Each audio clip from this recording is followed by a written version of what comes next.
Oleh karena itu waktu kita membaca kitab Kejadian, kita harus lihat apa konteksnya, apa genrenya ya. Ini lagi bicara tentang apa? Karena kalau kita salah baca, maka kita akan mendapatkan kesimpulan yang salah. Misalnya ya, kita baca surat cinta yang sangat puitis gitu ya. Misalnya ada lagu zaman dulu gitu, zaman papa mama kita gitu. Love makes the world go round. Kasih itu yang membuat dunia berputar. Lalu ahli fisika datang. Love makes the world go round.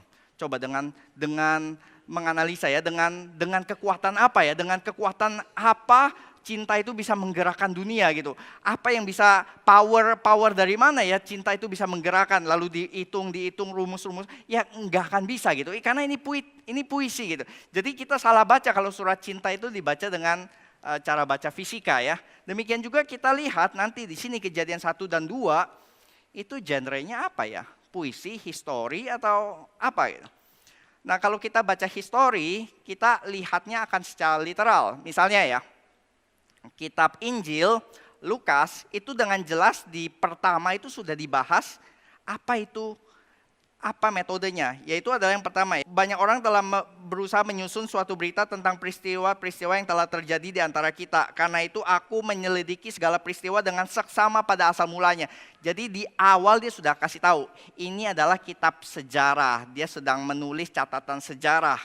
Dan misalnya Injil kitab yang lain gitu, yang menuliskan tentang puisi, poetry, yaitu Mazmur atau juga tentang Mazmur berkata ya aku rindu kepada Tuhan, tulang-tulangku digrogoti. Aku seperti menaiki sayap fajar. Itu kan tidak bisa diterjemahkan dengan literal. Kidung Agung 4 ya. Lihatlah cantik engkau manisku, bagaikan merpati matamu di balik telekungmu. Gigimu bagaikan kawanan domba yang baru saja dicukur. Ini bagi kita nggak make sense ya. Terus bagaikan belahan buah delima pelipismu di balik telekung, lehermu seperti menara Daud. Ini udah nggak masuk sekali di zaman 21 gitu.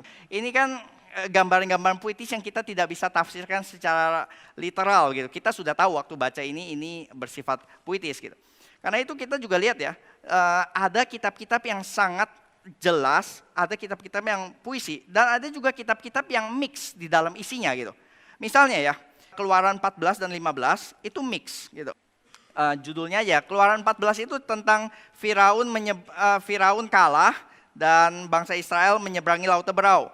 Dan 15 itu adalah nyanyian Musa dan Israel. Jadi ayat 14 itu ngomongin tentang sejarahnya, ayat 15 itu tentang puji-pujian, tentang ini kisah sejarah di belakangnya gitu. Jadi di sini kita bisa melihat Kejadian 1 itu punya satu ciri khas, yaitu berulang-ulang ya.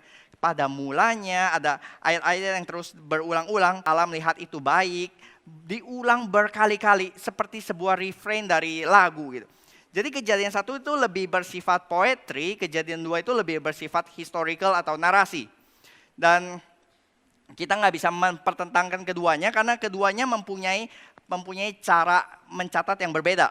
Dan fungsi Alkitab itu tidak bisa untuk memberikan jawaban saintifik atau ilmiah secara pasti. Apa yang dituliskan Alkitab itu semuanya benar dan pasti. Tapi kita tidak bisa melihat semua yang kita ingin tahu itu pasti dapat dari Alkitab. Enggak, karena ini bukan buku fisika, bukan buku ilmiah. Tapi kita tahu semua yang Alkitab catat itu adalah semua yang kita perlu tahu tentang Tuhan dan kita perlu tahu tentang hidup kita.